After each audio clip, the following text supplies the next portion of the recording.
What's up, crew? Welcome to Filming in Progress, the show that takes you backstage into the world of local businesses and the people who make them shine. Today, we are chatting with Lisa Maric, a former energy sector professional turned entrepreneur who retired to prioritize family time. Lisa was then driven by a passion to launch Distilled coffee and beauty bar, delivering an unmatched experience to Calgary customers. Lisa. Hello. Thanks for being here. No problem. Thanks for having me. Where are we? Distilled beauty bar and coffee house, specifically in the coffee house. And what is Distilled? It's Distilled. It's a hot mess of ideas all rolled into one. So basically it's a social experiment with a little beauty and a little bit of fun, a bit of loud music, some great coffee, some wine. And that's pretty much it. The rest of it that happens here is all organic. So it's become actually more of a social hub than the individual pieces that it actually is. So, did you always plan for it to end up this way, or was it kind of just a natural evolution? It was a natural evolution. I thought it was possible, just because what I'd seen in Europe and sort of that very social component they have, but I wasn't completely certain we could recreate it here. And the people that come here sort of did that all on their own. They took over from where my idea stopped. And the people, did that change the course that you were taking? Or does it compare to the European places that you've been to as well? We have such a challenge here with the weather. So in Europe, it happens so organically because people are walking out until 10 and 11 o'clock at night. It's so easy to be social there. Whereas here, we're all tucked away in our houses by about 6 or 7 o'clock at night, and a lot of that's the weather. I mean, look at Calgary as soon as the weather gets nice. I mean, February is Chinook. You see people roller skating, and they're out everywhere. So I think that this is sort of as much as we can get here given the climate, if that makes any sense. Yeah. Besides climate, do you think Calgary is a good city to experiment with these kind of ideas that are maybe European in nature? I think that Calgary is a beautiful, wonderful town. I would suggest to you that it's our political system makes this kind of creativity very, very difficult. There's this idea that everything has to have a helmet and be super safe and engineered as opposed to organic. When you go to Europe, there's not all these flashing lights, there's not crosswalks everywhere, people cross C-train tracks, alarmingly so, without any gates and whistles and the waving of arms and shrieking. So culturally, they're just a little bit more relaxed overall. The regulations are lower, so that when someone wants to be creative here in Calgary, and there are so many creative people here, very often it's the government structures, the cities, the municipalities that are almost anti-creativity. They kind of have an agenda. And if you don't, Distilled definitely didn't fit into their creativity. We had to fight to actually put all of these business ideas together. So I just think structurally, we like our rules here more than we like our creativity. So for any entrepreneur who wants to be super creative, they got to have a lot of gumption, because it's going to be a fight. And you've been known to take that fight on, to helm that fight for a lot of local small businesses and that sort of thing. Do you feel like that the narrative is shifting, that we're making progress? No, I don't. I think that all the young people that are coming up that are creating change are, but I don't know that the system itself is changing. We like our rules. And, you can be walking down the street here and someone will yell at you, or riding your bike, and if you don't have your helmet on, someone will yell at you. That's not something you see in other countries, right? Like I don't know where that comes from, but I do think that it stifles creativity. When we're always looking for, things have to be done exactly in this way. So I don't know if that answered your question. I think I got off topic. No. So the cultural difference is kind of the foundational change that is limiting. Well, when you look, I mean, I've traveled to a lot of places. People will open a restaurant hanging off the side of a pier in a way that would seem, I don't know, crazy to regulators or people who you have to get permits and do all these different types of things to put an institution together. And they make money, and it's a cute little family business, and we can't do that here. Something as simple as that, just opening a cute little, and you see it everywhere in Europe. Somebody comes in, they put out a few chairs, they make some great coffee, grandma makes some, I don't know, excellent soup and some sandwiches, and voila, you have this cute little seaside business. Try that here. They can be up and running in probably 48 hours without any fear of being shut down. That just doesn't exist here. And I don't know where it comes from, and I don't know how we got so rigid. Like, I think that this space is, well, it's mine, so I think it's wonderful. But I think it shouldn't have been difficult. Now that you see it, right? Like, now that we all look at it, and we go, why did I fight for 2 years for this? And who was I fighting? Like, just a mentality? Do you ever think that it would be completely different if you opened? I know you live in Croatia part-time as well. Have you ever considered maybe what it would look like if you opened a distilled style space over in Croatia? I don't think it would work there. And the reason why I say that is because it already happens there organically. Like, we all freak out when we see two coffee houses across the street from each other.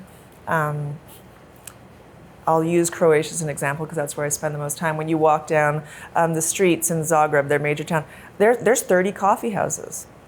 There's 30 little pastry places. There's a nail bar. It's sort of all there in this very open air. I guess it's like a market, but it's like a market because of the weather. So all of the windows and doors are open. You know, it's very, very inviting. I just think that that's Distilled is designed for Calgary. I think it already exists there, Right. just naturally, if that makes sense. Definitely, yeah. Yeah. Well, drawing inspiration from a different cities, different cultures, and pairing two things that traditionally wouldn't be paired in Canada, right? So even that, the coffee house and the beauty bar, how did you foresee that coming together, and how has it worked for you? I naively always wanted a coffee house. I thought it was kind of like a pastime more than a real business. And then when I was looking at different spaces and I was thinking about things that I like, I mean, I'm not exactly, I'm a bit of a tomboy. And so when we were talking about doing something that would be unique here, that was a little like what they had in Europe, for me, it had to feel manly? God, it's not the right word. Neutral. Mm. So I didn't think guys would come and sit in a coffee house if it was abundantly obvious that there were pedicures going on over there. Like, I just didn't see any of those things. And so when we were trying to get the idea together, I was thinking about, I guess a good example is like a 1950s, everybody went to the barber shop. Not everybody was getting their hair cut. Some people were playing cards, some guys were just shooting the shit. So that's where some of the inspiration came from, was just this idea of merging it into a much more social. Because gentlemen sitting here having a cup of coffee very often have no clue. They just think that's the walkway to the bathroom. And none of those things I could have planned for, but I was hoping that when I was merging it together, that if I kept it kind of like your living room, that people would just automatically feel comfortable here. Does that make sense? Yeah, absolutely. Okay. That neutrality that you were going for at the beginning, was that difficult to achieve? A little bit, because everybody I spoke to thought beauty bar pink. You would talk to people and they'd say Distilled. What kind of a stupid name is that? I'm like, I think it's a great name. It's simplest. It's things in its simplest form. And this is what this is supposed to be. It's just very simple. If you like getting your nails done, great. If you don't, You can still sit with your girlfriend and have a glass of wine. You might like a pedicure, or you may hate a pedicure, but you might actually like having your feet rubbed. So we sort of have all of these different services that are customized to people that like pampering, but on their terms. Some people just don't like having pedicures. I have a business with pedicures, and we sort of convert them because the space is communal. Like guys can get a drink here, and they can relax, and it's loud, and it doesn't scream pink or girliness. In this day and age, you probably can't even say that. Might have to scratch that. But I just think people like to feel comfortable, and so when I was thinking about inspirationally, this had to feel like a living room. Otherwise, I wouldn't get the diversity of the people coming through here. And they wouldn't get the diversity of experience either. It's interesting, as you were talking there through diversity and that sort of thing, and that is true. That is true for what you do. There's so many diverse elements of not like the beauty aspect, but also like just having a drink and sitting in a coffee bar. Do you think that's maybe, going back to kind of the barriers that you've had to break to be able to stay open and do these things? Is it because businesses in Canada are traditionally kind of one concept, and the business license is for one thing, whereas you're trying to do so much more? That's exactly what the problems were. No one had ever considered putting all of these things together. And when we did the original proposal and I approached the city, it's a very famous line, it was actually in the newspaper, it said, women having their nails or getting their hair done and having a cocktail or a beverage might do something crazy. It could be inherently dangerous.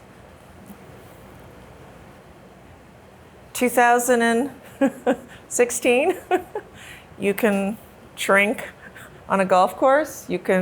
Where can't you drink? Muay Thai fights. It's so funny that this was so crazy to people. And all it was coffee, wine, and this exists everywhere in the world. This is not unique. The fact that they just happen to be under the same roof shouldn't be an offense. And it was. And we were told no. We were told no by the AGLC, very specifically that we would never get a license. And now everybody can get a license. Changing hearts and minds about things is very, very difficult. This shouldn't have been difficult. And for some reason, it still was. But now everybody can do it. Having said that, this is the only province you can do it in. You can't merge these business licenses in Ontario. There's a kind of a cool place like this in Ontario, and they had to partner with a hotel because the government there will not allow a business like this to hold a liquor license. So they're actually two separate businesses. They will not let them. So as much as we broke down barriers for this province. I see. Yeah. What can the average person do? Maybe it's not merging coffee and beauty, but maybe it's something else creative, as you kind of mentioned earlier. What can the average person do to push that needle forward in their local area? I think you have to be very forthright. You have to speak very plainly, and you have to sort of keep banging your head against the wall, because it is a wall. I was very fortunate to have found one very amazing gentleman inside of the government who worked with me, helped me navigate everything. But it was just an accident that we stumbled across each other. And so I would say to people, you better be determined. And I would never if somebody says no to you, that's just not an answer. No is someone who doesn't want to think. No is just, I haven't got time for this. Here's my rule book. You're not in the rule book. Sorry, no. If you hear that word no, you just need to kind of smash through it. Does it get discouraging to kind of be banging your head against a wall that feels like it's not gonna budge? Yeah, I've gone home more nights than I care to admit to a bag of potato chips and a bottle of wine, because that's about all I can manage. I've shed tears. I've been angry. I've kicked things. I've had, spats in my personal relationships where people are like, Lisa, let it go. Come on, man, it's not gonna happen. Don't do this.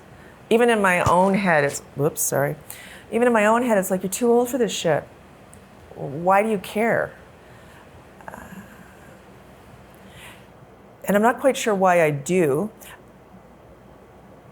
I think that Distilled ended up happening because I actually got angry.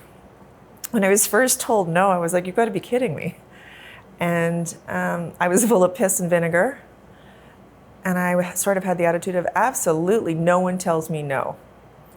You know, okay, don't drink too much. Sure, okay, that's a no, I'll take, right? Don't do those sort of things, I get it. But this was a dumb no. And it made me so angry. And I'm still fighting the city. They're gonna try and take my patio. They're gonna actually shut us down for, we don't even know how long yet. We just got past COVID. And they've come up with some new agenda. They wanna make Marloop a walkable community like it isn't already walkable. Bike lanes for everybody. No patios though. So we're fighting that fight. Again with the city, same approach them. No, this is the agenda, this is what we're doing. Oh no, we're not. And that's, it gets old. But I've got a great team. I've got great people around me, and I'm just gonna keep fighting, I guess. You guess. You changed from came from oil and gas. I did. To entrepreneurship and these new creative ideas. How did that come about? Why was that transition important to you? I retired to a dog walking business because I love animals. And this sort of happened by accident. I was quite happy. We were talking about what we were going to retire to. My husband said, well, it's another 15 years. You got to find something to occupy your time. And we saw this space specifically, and it kind of looks like a bowling alley.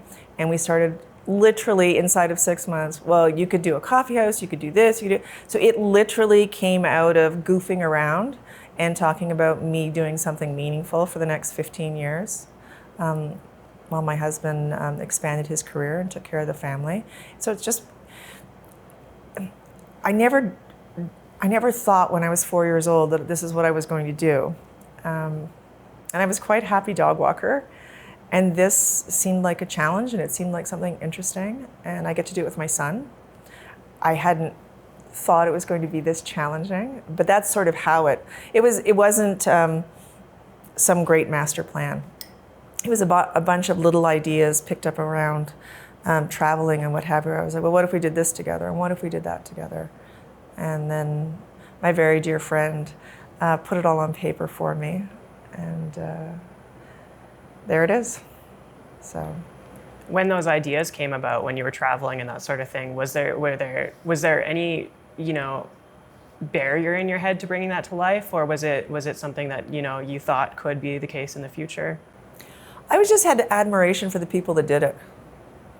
I've always found it very interesting when people come up with something that is creative, whether it's just a design or a new product or whatever. I'm that keen person. When I'm walking around my neighborhood, I want to see every store that's open. I want to meet every person that's being creative, so to speak.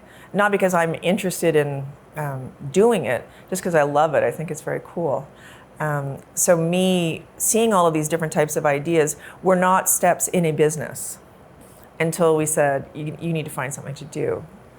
And then, not that being a dog walker is not the best job on the planet.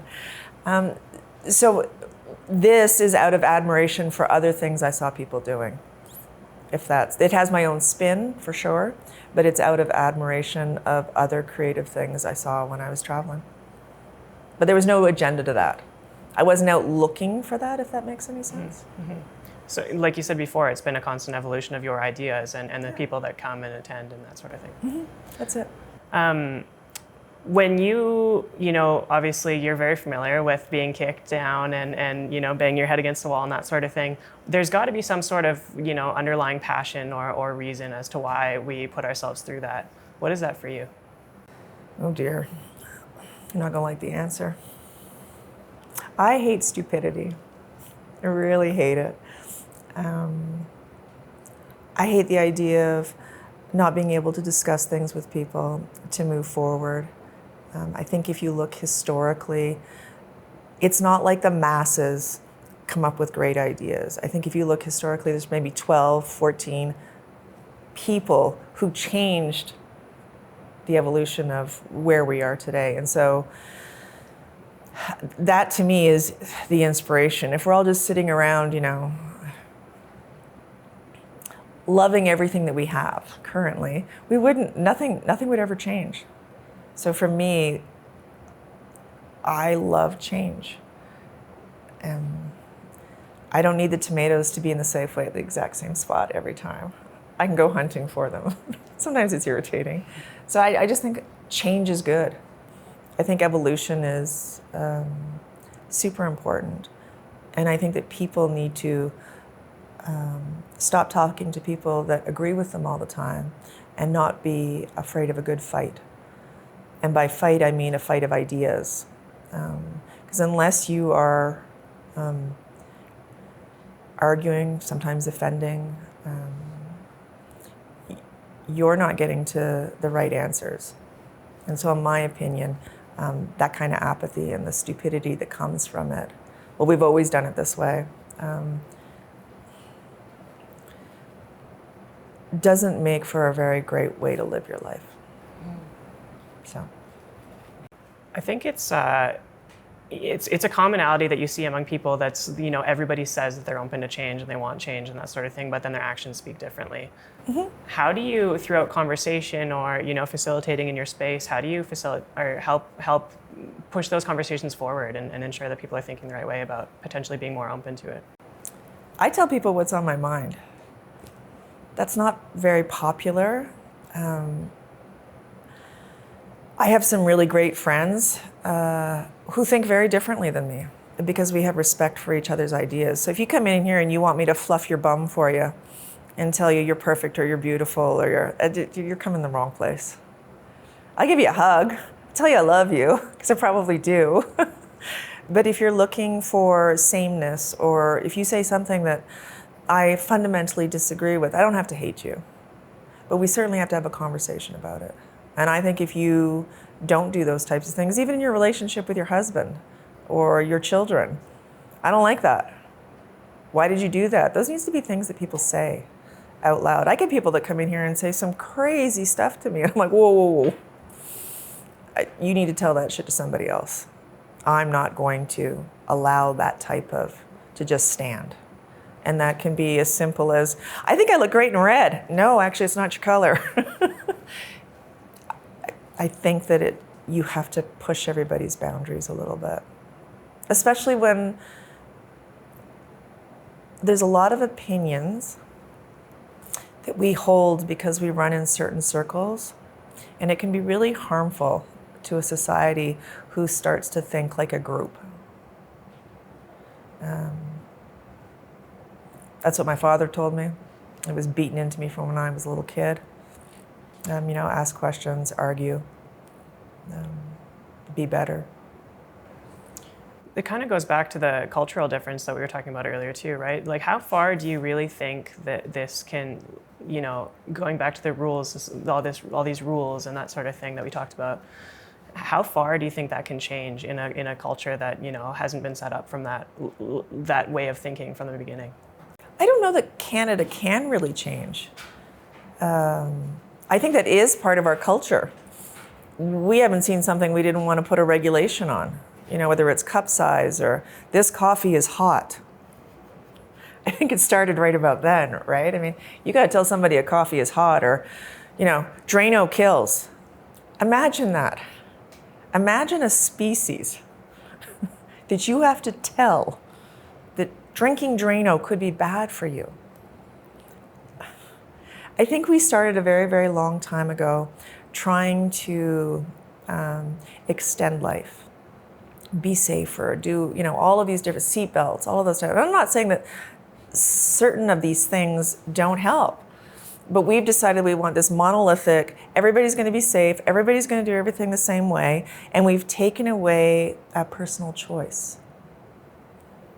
If I want to jump off that cliff, this may not be a good idea, but we've got this idea that you should run around after me and make sure I've got my helmet and I'm strapped in tight and all of these. And I think that that's when it's overdone, it's a recipe for disaster. I mean, we have, what are those things? You ever seen those things for toilets? You lock them for kids? No. Yeah. Like lock the toilet lock bowl? the toilet seat lid down. Oh, interesting. That's how old ladies like me pee their pants. First time you see one of those, you're like, holy shit, what's that? How do I get I can't get it off. That's not something you would see in Europe. So how we got to that being a thing that you would spend $29.99 on something that locks down your toilet seat cover because you can't explain to your 2-year-old that they shouldn't be playing in the toilet, I don't know about that. And I think that just sort of expands out over a lot of different things. You think it limits potential? Yes, very much. There's this walkway in this village that my father-in-law lives in, and at night there's no real street lights. It's just the restaurants that light up everything. And right in the middle of these walkways are these stairwells down into, and they're probably about 15, 20 feet down into the sea, so that people can walk down and get into their cute little fishing boats. And shock and horrors, no one dies. People managed, and there's tourists there, and these walkways are packed with people. There's no fencing. They're literally just holes in what is otherwise a sidewalk. And people don't fall into them. The kids don't ride their bikes into them. And the kids are racing everywhere on their bikes. Late at night, out playing, having fun, without parents anywhere to be found. How do those kids manage that? By not being wrapped in bubble wrap and knowing that when they fall down or they don't pay attention, bad shit's gonna happen. I think kids need to be taught that so that they can be inspirational when they get older.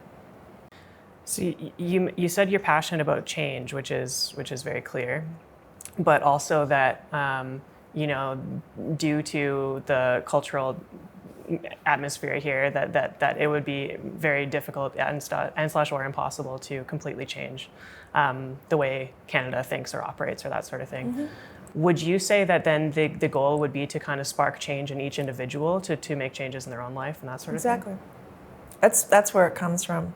Again, I would be just as upset about somebody wanting to change Alberta so it suited me. That's not successful. What you want is people having conversations, getting to know each other, breaking down barriers, getting rid of that sort of mass thing. So when I say change, I'm talking about personal change. Being able to have a conversation with someone in the government who's in charge of handing out permits. We should be able to have a good conversation and him to go, wow, that is cool. Instead of, it's not in the book. No. Groupthink of any kind is bad. You need diversity of thoughts. So. And the system isn't set up for that way? Nope, it's not. We discourage it actively. I was in here the other day and someone said to me, oh, we don't use that word anymore. I won't repeat it. I was like, what do you mean we don't use that word anymore? Oh, we don't use that one. I'm like, well, I know which words I don't use. It's a personal choice. That one for me is on the books. I'm going to use that one all the time. Imagine sitting in a conversation and having someone tell you that the dictionary is wrong. That there are words in that dictionary that are too offensive to be used. Okay, it's not the words that are offensive. It's the thoughts behind it. The language that we're speaking and the words that we use demonstrate something. A word is not bad. But we've gotten to the point now where it's, can't say that. Do you think that a lot of people think similarly to you, that, you know, they want to foster change, but maybe they're not sure how, or maybe they're a little bit afraid to, or like you said, there's barriers in place that kind of make it more complex? But I guess what I'm getting at is, you know, it's like the pendulum kind of idea, you know, where people think differently or they want to, but they're limited to do so. I don't know if there's a groundswell of people who want things to change. Or to be more diverse, because I think it's in our DNA. I think we're pack animals. And I think a lot of people need a leader. As much as I don't like that, I'm not a religious person. And I've always thought that religion was, I don't know who's going to see this, but not healthy. And then I realized for some people, they actually do need like a measuring stick. I don't know why that is, but I think it's part of the DNA. We wouldn't have created 3,000 different types of religions and all of these rules to a certain degree if it wasn't somewhere deep in our DNA. I wish people would break out a little bit more, but I think we even hold each other in check. You know, as a young girl, you're told to be polite and sweet, and you know, here's one that I really hate. Go hug your uncle. I don't want to hug my uncle. Honey. So at a very young age, we're told to do things that we innately don't want to do, right? For being polite, for being this, for being that. You don't want to hug your uncle, don't hug your uncle. That's how there's generally a reason why a kid doesn't want to hug somebody. They don't feel comfortable. We force all of these ideas out of politeness and out of a bunch of, I just don't even know where we get them from anymore, or why we force these ideas. Like, why is it important to hug everybody at the party? Like, where did that come from? Oh, well, it's nice. Why is it nice? We really just don't think about it a lot, right? I love that example of the kid and uncle. Like, do you think it's, you know, maybe that gut feeling that we have maybe as kids is kind of, you know, more correct than we would be, and then as we grow older, we're putting limiting beliefs on ourselves, or we feel limited in whatever case? Yeah, I do. I think that we override a lot of our gut instincts. There's an interesting interview. I'm sort of a, what do you call that? What do they call those things? Like, not docudramas, but when they do series on like serial killers or all of these different types of things, and you listen to them, and one serial killer said something to me that was so simple. He goes, "We breed victims." He goes, people push down their innate sense of fear, of right, of wrong, in some cases for politeness. And he basically said it made people easy to victimize. And I remember hearing it, and it just like the blood. And to a certain degree, that is true. I use the uncle situation because I came from a family who had an uncle who was always interested in hugging all the pretty girls. Not that I was the pretty one, but we were all encouraged to go hug this guy against our better judgment, over and over and over again. And then when I saw that thing from that, I thought, wow, it's so true. We do condition a little bit. And whether it's for something like something as silly as a hug or whatever that is, like, we suppress our individual ideas at a very young age. How does one break out of that pattern? Yeah. Even small steps. I don't know. I think it comes from, there has to be an innate sense of curiosity. It helps if you have parents who are open to other ideas. I mean, I married into a Croatian family, believe me. On the list of top 10 women, I was 150th. But culturally for them, they have been taught year after year that, you know, we all sort of stay together. We speak the same language. We do all these types of things. I ended up having the most wonderful in-laws possible once they got to know me and we understood each other, and we would have lots of fun and everything. But the initial reaction was, we want sameness. You don't speak our language. You don't know all of our cultures and our customs and all of these things. And now we've got them all meshed together. And that to me is more beautiful than the singularity, if that. You mentioned earlier that you work with your son at Distilled. I do. And I think you've said this, or maybe I read it, that that was one of your reasons to retire from oil and gas and move on, was to see some family more. Yeah, it was. How is it working with family? I'm sure he loves it. I love it. I get to see him every day. He's good at what he does. I don't know if he always feels the same way. He's the only employee, I guess, I've ever had that I could hit. It's a horrible thing to say. My son and I have a very good relationship. Both my sons actually worked here. One of them is off in Finland right now, exploring and chasing his dreams and doing all of that good stuff. So yay for him. My son Lachlan is still with me.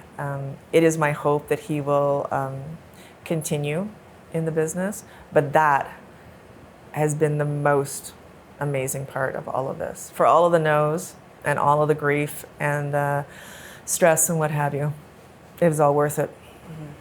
So to work with him. Would you say it's strengthened your relationship, or?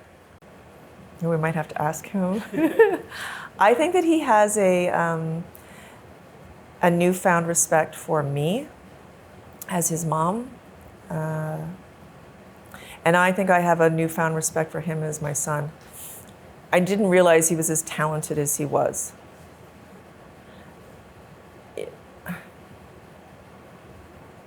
I don't know why. I mean, every mother's very proud of their children, but I actually feel much prouder than I think I ever could have, because it's real. I see what he goes through. I watch what he does, how hard he works, what he brings to the team, how he calms me down when I'm losing my collective shit, which is no easy feat. And so, yeah, tremendous love and tremendous respect for how that relationship has blossomed. We see it often in entrepreneurship and having business partners and choosing who you work with, that it's either it works perfectly or it's an absolute disaster. Working with a family member, partner, whatever the case may be. What are some of the benefits that you would say to somebody who's considering doing that? What are some of the benefits? I think for a mother-son relationship like we've had, I've been able to give Lachlan my experience without boring him to death with lectures.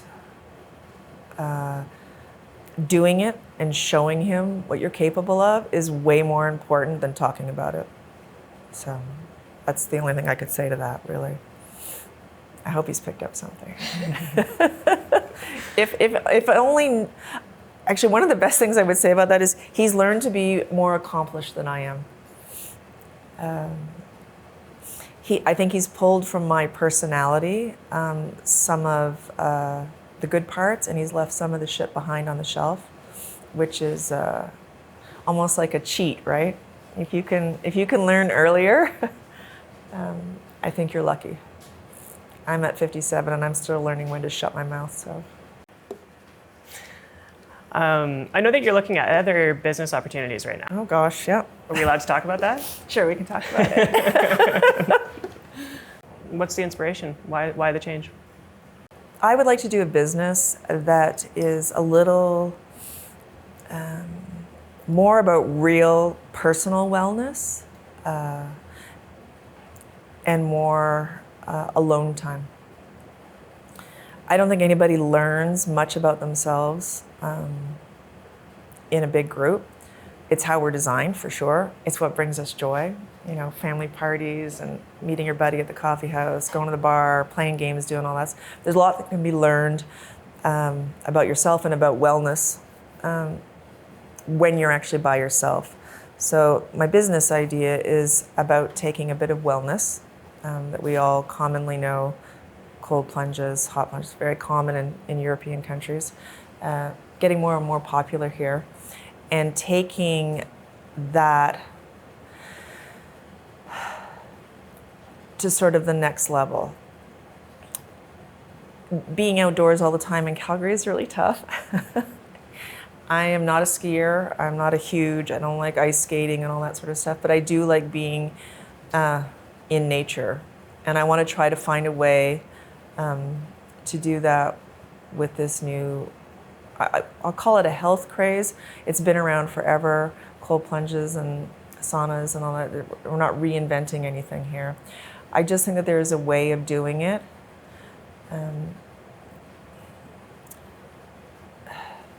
That's about this, because I think mental health issues are huge right now, and people don't have an opportunity to explore what they really think. And when you're alone, you really think.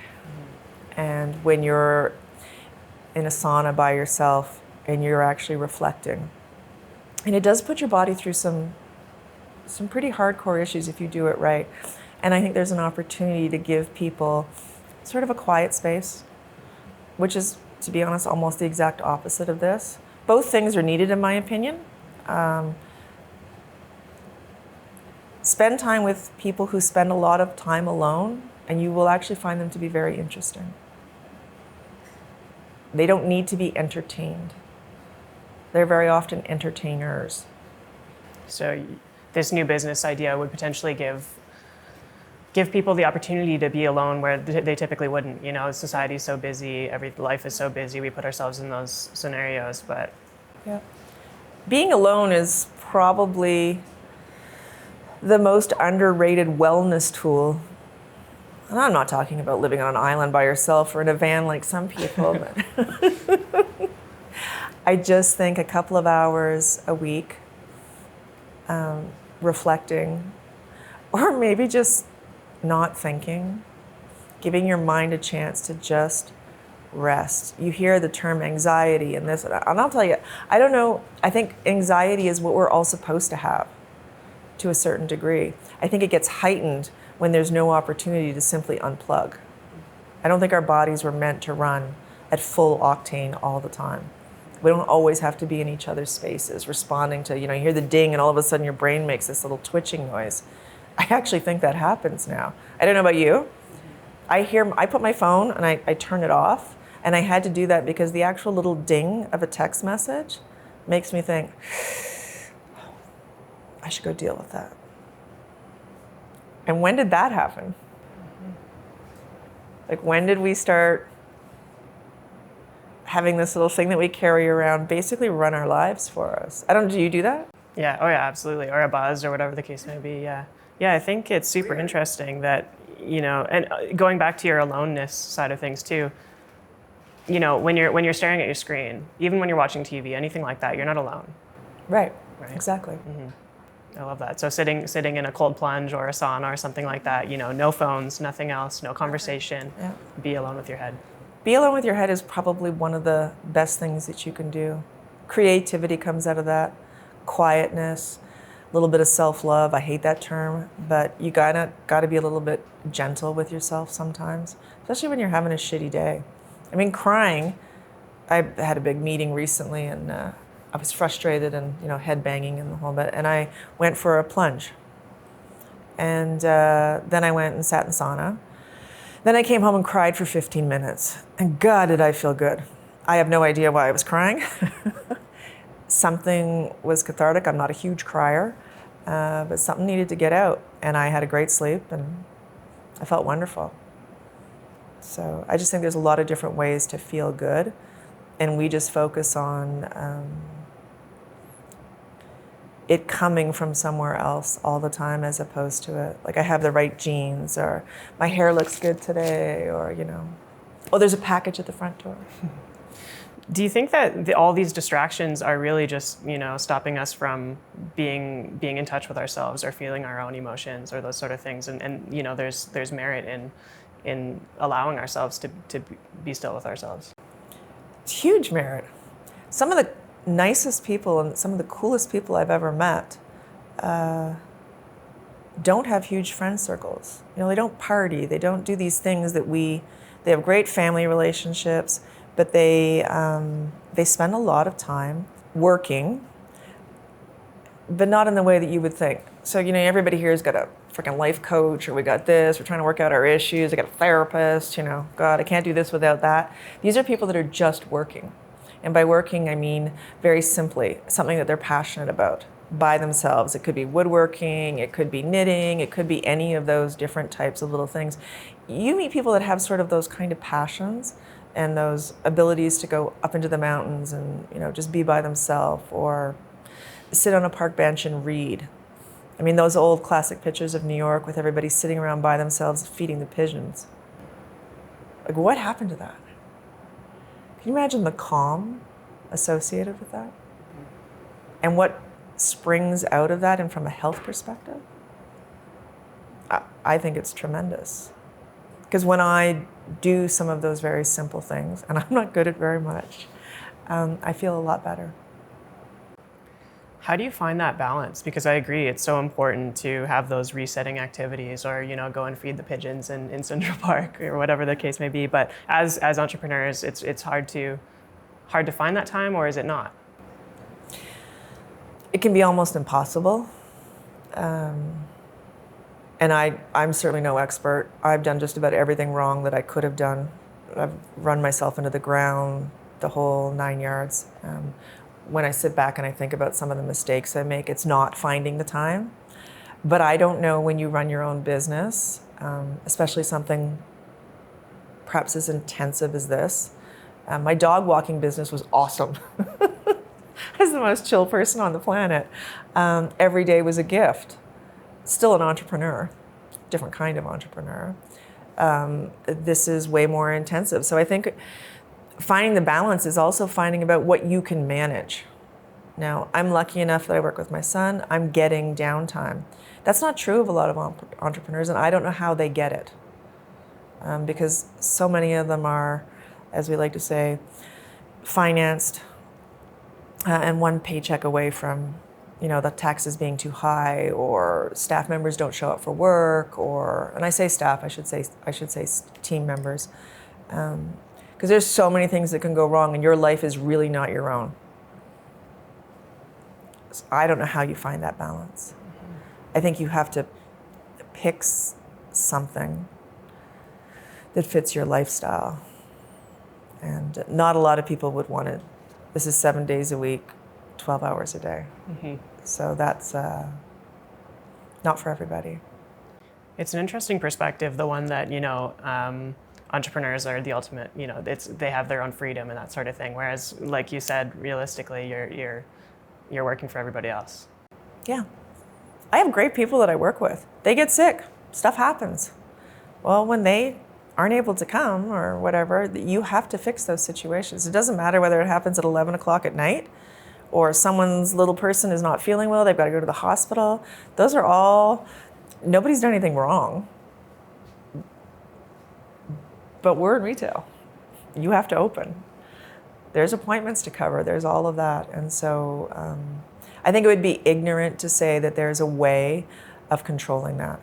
You either have to like it or you don't. Mm-hmm. So you don't want to be working like this, then I can go back to being a dog walker. So.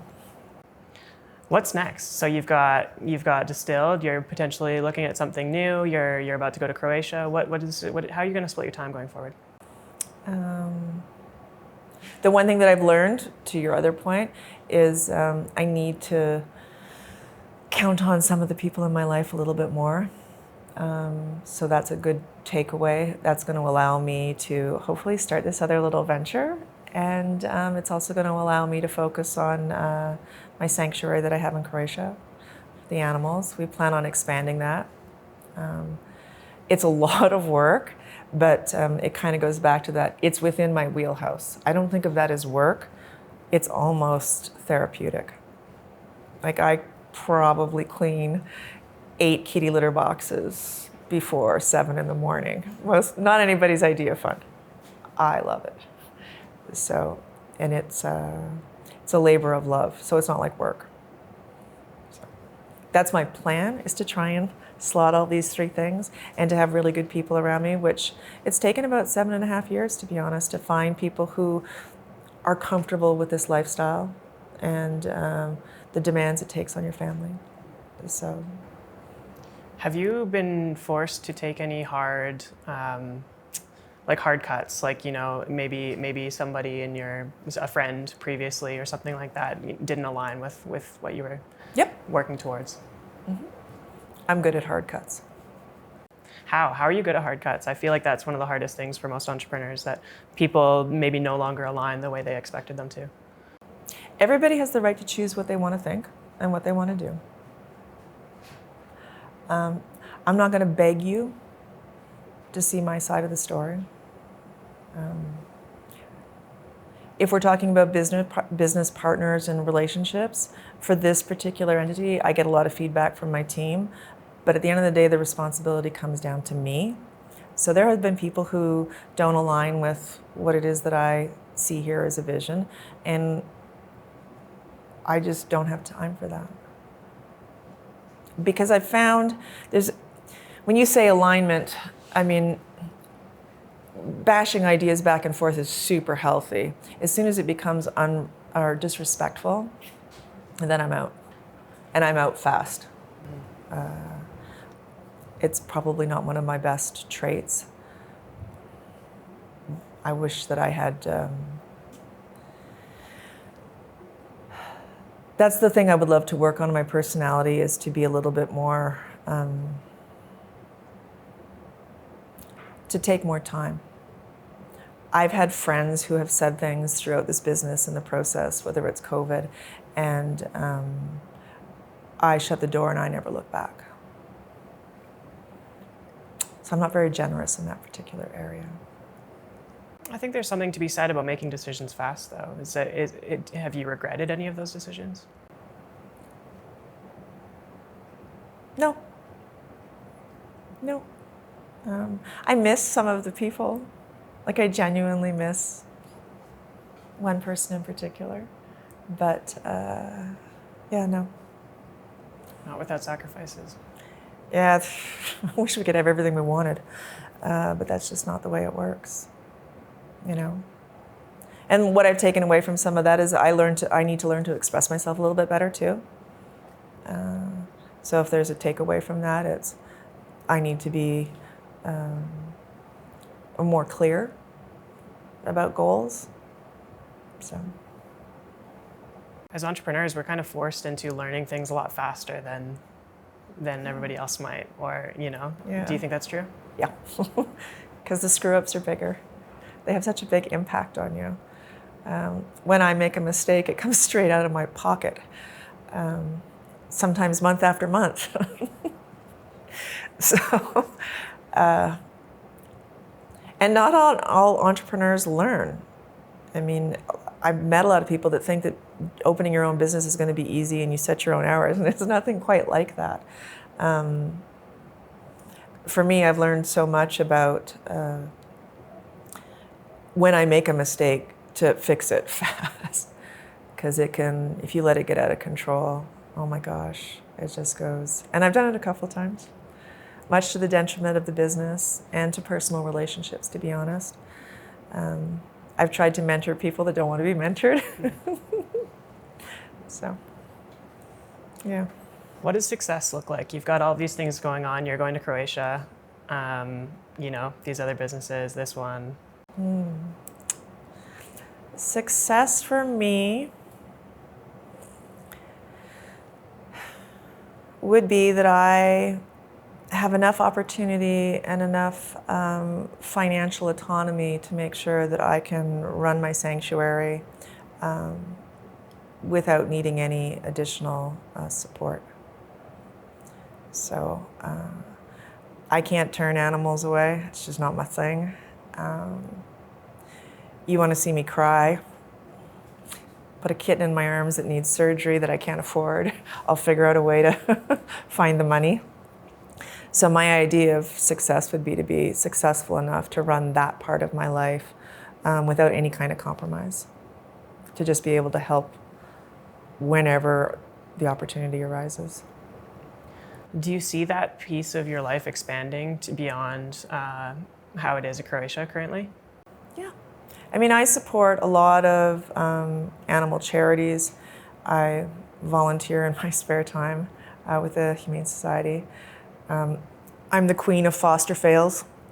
I'm supposed to take care of them, mentor them, get them back to health, and then let them go out to the adoption pool. And that doesn't always happen the way it should. I have a very patient husband.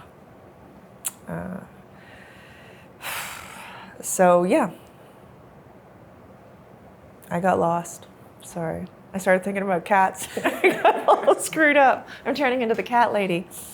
I just want my life to be meaningful. There's a lot of sorrow out there. There's, and cats and animals of all kinds speak to me. Is that where you find your joy? You were mentioning earlier, that that's what you want in people, especially in this new venture, is be alone, find joy. Yep. It's different for every person. I meet people all the time and I think, well, that's your joy? Whew.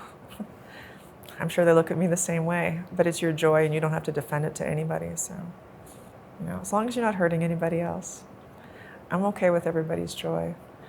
And my joy is very special to me. I have plans for a chicken house.